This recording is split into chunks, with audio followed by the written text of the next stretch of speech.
2005 में पहली बार मुझसे किसी ने स्टॉक मार्केट के बारे में कुछ नॉलेज शेयर की थी। तब सोशल मीडिया जैसी कोई चीज नहीं होती थी, तो ज्यादा जानकारी भी अवेलेबल नहीं थी। मुझे लगता था स्टॉक मार्केट एक बहुत ही मुश्किल और पेचीदा फील्ड है और इसके बारे में सीखना बहुत मुश्किल है। लेकिन 2009 से जब मैंने स्टॉक मार्केट में एंट्री की तो धीरे धीरे समझ आया कि ये इतना भी मुश्किल नहीं है। ये स्टॉक मार्केट सिंप्लीफाइड सीरीज का पार्ट 2 है। इसका पार्ट 1 सुनने के लिए डिस्क्रिप्शन में दिए गए लिंक पे आप क्लिक कर सकते।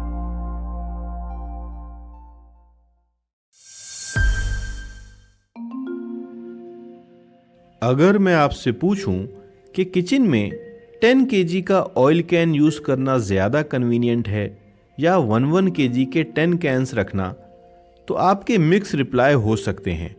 इनफैक्ट हर इंसान के लिए इस सवाल का अलग रिप्लाई होगा। किसी के लिए 10 kg कन्वीनियंट होगा, किसी के लिए 1 kg के पैक्स कन्वीनियंट होंगे ताकि वो उसमें से कुछ पैक्स को यूज कर सकें और कुछ पैक्स को किसी को दे सकें।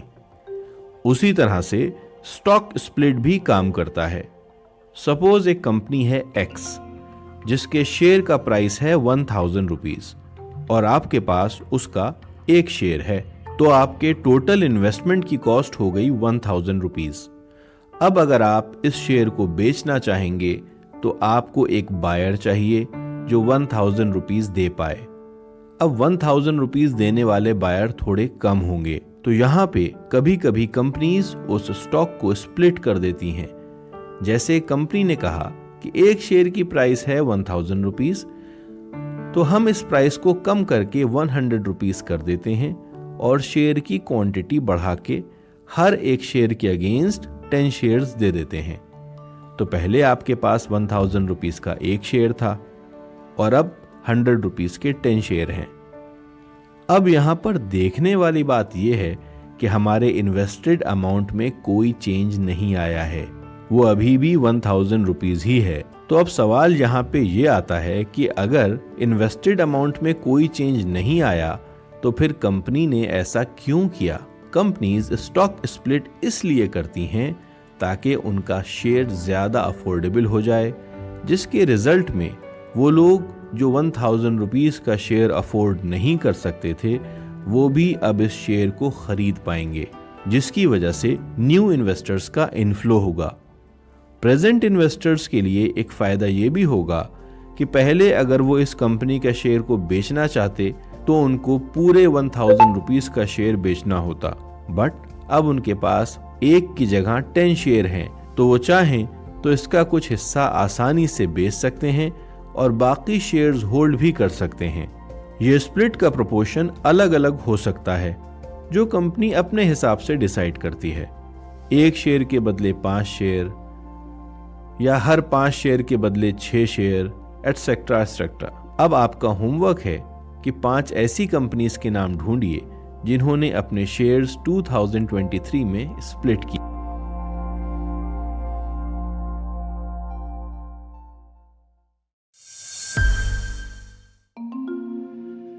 हम जब न्यूज में देखते हैं कि कोई बिजनेसमैन दुनिया का सबसे अमीर आदमी बन गया है या सबसे अमीर आदमियों में वो फर्स्ट पोजीशन से थर्ड पोजीशन पे आ गया है, तो हमारे मन में सवाल उठना लाजमी है कि ये कैसे पता चलता है कि कौन कितना अमीर कैसे है, या फिर ये पोजीशंस चेंज कैसे होती रहती हैं।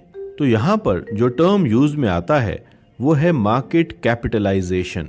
कोई कंपनी कितनी बड़ी है इसको कैलकुलेट करने के लिए हम उस कंपनी के शेयर प्राइस को टोटल नंबर ऑफ शेयर से मल्टीप्लाई कर देते हैं और जो वैल्यू आती है उसे हम मार्केट कैपिटलाइजेशन कहते हैं। फॉर एग्जाम्पल, एक एक्स कंपनी के शेयर की वैल्यू 100 रुपीज है और उसके टोटल शेयर्स 1000 हैं, तो 100 को हम 1000 से मल्टीप्लाई कर देंगे तो आंसर आया 1 लाख। बस यही उस एक्स कंपनी का मार्केट कैप है। अगर शेयर की प्राइस चेंज होगी तो उसी प्रोपोर्शन में मार्केट कैप में भी चेंज आता है, जिसकी वजह से कोई कंपनी ज्यादा वैल्यूएबल या थोड़ी सी कम वैल्यूएबल होती रहती है। मार्केट कैप जनरली 3 तरह की कैटेगरीज में होता है। स्मॉल कैप, जिन कंपनीज का मार्केट कैपिटलाइजेशन 500 करोड़ तक होता है वो स्मॉल कैप कंपनीज कहलाती हैं। ये कंपनीज अभी बडिंग स्टेज में होती हैं, एस्टैब्लिश्ड नहीं होती, इसलिए इनमें इन्वेस्टमेंट भी काफ़ी रिस्की होते हैं। वहीं जितना रिस्क है, अगर ये कंपनीज सक्सेसफुल होती हैं तो रिवॉर्ड भी उसी हिसाब से मिलता है, यानी इन्वेस्टमेंट का रिटर्न रॉकेट की तरह आसमान छूने लगता है। दूसरी कैटेगरी है मिड कैप, जिन कंपनीज का मार्केट कैप 500 करोड़ से 7000 करोड़ के बीच होता है वो मिड कैप कंपनीज होती हैं। ये थोड़ी स्टेबल कंपनीज होती हैं, इनमें इन्वेस्टमेंट स्मॉल कैप के मुकाबले कम रिस्की होता है, बट ग्रोथ का पोटेंशियल भी काफी होता है। तीसरी कैटेगरी है लार्ज कैप कंपनीज, जिन कंपनीज का मार्केट कैप 7000 करोड़ से 20,000 करोड़ तक होता है उनको हम लार्ज कैप कंपनीज कहते हैं। ये वेल स्टैब्लिश्ड होती हैं और बहुत स्टेबल कंपनीज होती हैं। इनमें इन्वेस्टमेंट सबसे लेस रिस्की होता है, क्योंकि इनके प्राइस में कोई बड़ा उतार चढ़ाव नहीं होता, और जब इन्वेस्टमेंट में रिस्क कम है तो रिटर्न भी उसी हिसाब से कम ही होता है। अगर कुछ कंपनीज जिनका मार्केट कैप 20,000 करोड़ रुपीस से भी ज्यादा है तो उन कंपनीज को हम मेगा कैप कंपनीज कहते हैं, और ये सबसे ज्यादा स्टेबल और वेल एस्टैब्लिश्ड कंपनीज होती हैं। आपको एक होमवर्क दूं, आज आप ऊपर बताई गई हर कैटेगरी से 5-5 कंपनीज के नाम ढूंढिएगा और इनके बारे में थोड़ा पढ़िएगा, तो आपकी एक अच्छी एक्सरसाइज।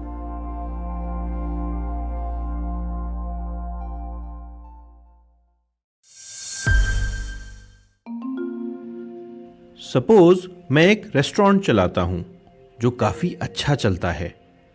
उस रेस्टोरेंट में हम Chinese food, sandwiches and milk shake बेचते हैं। मेरे इन्वेस्टर्स भी बहुत खुश हैं, बट मैंने ये एनालाइज किया कि अगर मैं मिल्क शेक को अपने रेस्टोरेंट से हटा के उसके लिए एक अलग शॉप ओपन करता हूं तो मैं मिल्क शेक के बिजनेस पे अलग से फोकस कर पाऊंगा, जिसकी वजह से मुझे ज्यादा बेटर रिटर्न्स और ग्रोथ मिल सकती है। ये प्लान मैंने अपने इन्वेस्टर्स से शेयर किया और जब उन्होंने अप्रूव कर दिया तो मैंने मिल्क शेक का बिजनेस अपने रेस्टोरेंट से अलग कर दिया।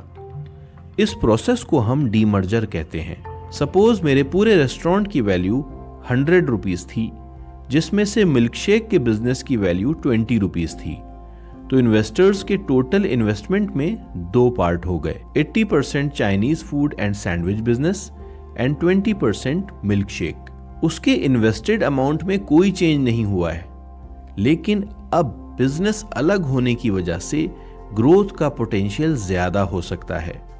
बहुत सी कंपनीज जो एक ही अम्ब्रेला के नीचे काफी अलग अलग काम करते हैं, अक्सर इसी नियत से अपने कुछ बिजनेस अलग कर लेते हैं ताकि उन बिजनेस में सेपरेट अटेंशन की वजह से बेटर ग्रोथ की संभावना बन जाए।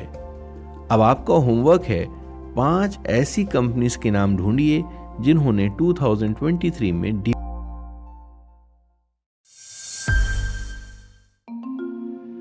सपोज आपके पास एक जमीन है जिसे आप बेचना चाहते हैं, तो आप सिंपली अपने जानने वालों से उसका जिक्र करेंगे कि आपको ये जमीन बेचनी है। अगर उन लोगों के कांटेक्ट में कोई बायर होगा तो शायद आपकी जमीन बिक जाए, बट इसमें एक कैच है, वो ये कि आपके पास ज्यादा ऑप्शंस नहीं होंगे, जिसकी वजह से शायद आपको अपनी मर्जी का प्राइस ना मिल पाए।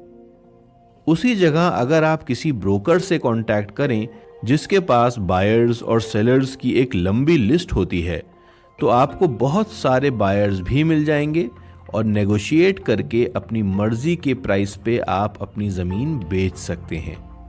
इसके एवज में ब्रोकर आपसे एक छोटी सी फीस लेता है। इसी तरह स्टॉक मार्केट में अगर आप कुछ भी खरीदना या बेचना चाहते हैं तो आपको एक ब्रोकर जिसको आपका स्टॉक एक्सचेंज मान्यता देता है उसके साथ खुद को रजिस्टर करवाना पड़ेगा। ये रजिस्ट्रेशन, जिसे हम अकाउंट ओपनिंग भी कहते हैं, बहुत से ब्रोकर्स इसके लिए एक छोटी सी अकाउंट ओपनिंग फी भी चार्ज करते हैं, बहुत से ब्रोकर्स इसको फ्री रखते हैं। फिर आपको कुछ भी खरीदना या बेचना हो, आप ब्रोकर के सॉफ्टवेयर में उसका ऑर्डर लगा सकते हैं और आपका ब्रोकर उसके अगेंस्ट आपको एक बायर या सेलर ढूंढ के देगा, जिसके एवज में वो आपसे एक छोटी सी फीस लेता है, जिसे हम ब्रोकरेज भी कहते हैं। आप अपने स्टॉक एक्सचेंज की वेबसाइट पर जाकर या ऑनलाइन ऐसे ब्रोकर्स को सर्च कर सकते हैं जो आपके स्टॉक एक्सचेंज से मान्यता प्राप्त हैं और उनमें अपना अकाउंट ओपन करवा सकते हैं।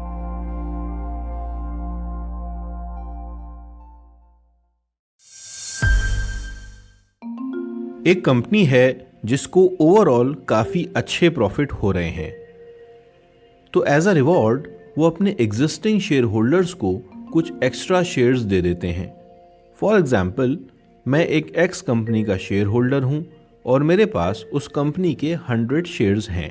कंपनी ने काफी अच्छे प्रॉफिट्स के नतीजे में मुझको हर एक शेयर के अगेंस्ट एक एक्स्ट्रा शेयर दे दिया और अब मेरे पास 200 शेयर्स हो गए।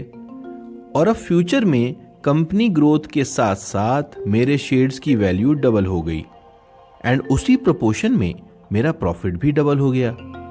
लॉन्ग टर्म इन्वेस्टर्स के नजरिए से ये एक बहुत प्रॉफिटेबल चीज है, जिससे हर बोनस अनाउंसमेंट पे उनके इन्वेस्टमेंट बिना एक्स्ट्रा पैसा इन्वेस्ट किए बढ़ते जाते हैं, जो लॉन्ग टर्म में एक बहुत जबरदस्त कंपाउंडिंग इफेक्ट दिखाते हैं। कंपनीज के नजरिए से बोनस शेयर्स इशू करने से उनकी कंपनी की वैल्यू, इमेज और पोजीशन में काफी फायदा होता है। एग्जिस्टिंग शेयर होल्डर्स का भरोसा बढ़ता है और वो कंपनी में लंबे समय तक इन्वेस्टेड रहना पसंद करते हैं और न्यू इन्वेस्टर्स को भी इन्वेस्टमेंट्स के लिए आकर्षित करता है। बोनस शेयर के लिए एलिजिबल होने के लिए कंपनी एक एक्स डेट अनाउंस करती है और उस डेट से कम 2 दिन पहले तक आपको वो शेयर परचेज करना जरूरी है, तभी आप बोनस शेयर्स के लिए एलिजिबल होंगे। क्या आप 5 ऐसी कंपनीज ढूंढ सकते हैं जिन्होंने 2023 में बोनस शेयर की अनाउंसमेंट की थी? दुनिया में आप किसी भी फील्ड में हों, जॉब में, बिजनेस में या एजुकेशन में, हर फील्ड के कुछ टर्मिनोलॉजीज होती हैं जिनको कम्युनिकेशन के लिए यूज किया जाता है। ये सारे टर्म्स या जार्गन आपको सीखना जरूरी है अगर उस फील्ड में आपको काम करना है, वरना आपके लिए काफी कंफ्यूजन पैदा हो सकती है। स्टॉक मार्केट में भी बहुत से कॉमनली यूज टर्म्स हैं जो जानना बहुत ज़रूरी हैं, वरना आपके लिए मार्केट के टर्म्स में बात करना या समझना थोड़ा मुश्किल हो जाएगा। मैंने कुछ बहुत कॉमनली यूज टर्म्स को इस एपिसोड में डिस्कस किया है, जिसमें सबसे पहला है स्टॉक या शेयर। ये किसी भी कंपनी का सबसे छोटा यूनिट ऑफ ओनरशिप होता है, यानी किसी ने अगर एक शेयर भी खरीदा है तो उस कंपनी के उस छोटे से हिस्से का मालिक हो जाता है। उसके बाद आता है ब्रोकर, एक पर्सन या एक फर्म जो आपके बिहाफ पर स्टॉक एक्सचेंज पर बाय और सेल ऑर्डर्स को एग्जीक्यूट कराता है। स्टॉक एक्सचेंज एक मार्केट प्लेस जहां पर आप स्टॉक्स को खरीद भी सकते हैं और बेच भी सकते हैं। बुल मार्केट, ये टर्म हम बहुत सुनते हैं। बेसिकली बुल मार्केट में उस समय को कहा जाता है या मार्केट के उस पीरियड को कहा जाता है जब मार्केट लगातार ऊपर जा रहा हो या ऊंचाई की तरफ नए हाइज बना रहा हो। इस पूरे पीरियड को हम बुल मार्केट कहते हैं। बेयर मार्केट, ये मार्केट के उस समय को कहा जाता है जब मार्केट कुछ समय तक लगातार नीचे जा रहा हो। आईपीओ, इनिशियल पब्लिक ऑफरिंग, जब पहली बार कंपनी अपने शेयर को पब्लिक में लाती है बेचने के लिए, उस प्रोसेस को हम इनिशियल पब्लिक ऑफरिंग या आईपीओ कहते हैं। डिविडेंड, ये टर्म भी आपने कई बार सुना होगा। इसका मतलब है कि जब भी कंपनी अपने एग्जिस्टिंग शेयर होल्डर्स को साल में किसी भी समय कुछ अच्छा प्रॉफिट होने के एवज में कुछ रिटर्न देती है, कुछ पे आउट देती है जो कैश के फॉर्म में होता है, उसे हम डिविडेंड कहते हैं। पोर्टफोलियो बेसिकली एक कलेक्शन को कहा जाता है जो कि आपके इन्वेस्टमेंट से रिलेटेड हो सकते हैं। आपके स्टॉक्स का कलेक्शन, आपके म्यूचुअल फंड्स का कलेक्शन या आपने इंडिविजुअली या इंस्टीट्यूशनली कहीं पर कुछ इन्वेस्टमेंट्स किए हों, उन सारे इन्वेस्टमेंट्स को जब हम कंबाइन करते हैं उसे हम पोर्टफोलियो कहते हैं। वोलेटिलिटी, इसको हम एक रेफरेंस के तौर पे यूज़ करते हैं जिससे हम ये अंदाज़ा लगा सकते हैं कि किसी पर्टिकुलर टाइम पीरियड में मार्केट में प्राइस में कितने उतार चढ़ाव आ रहे हैं।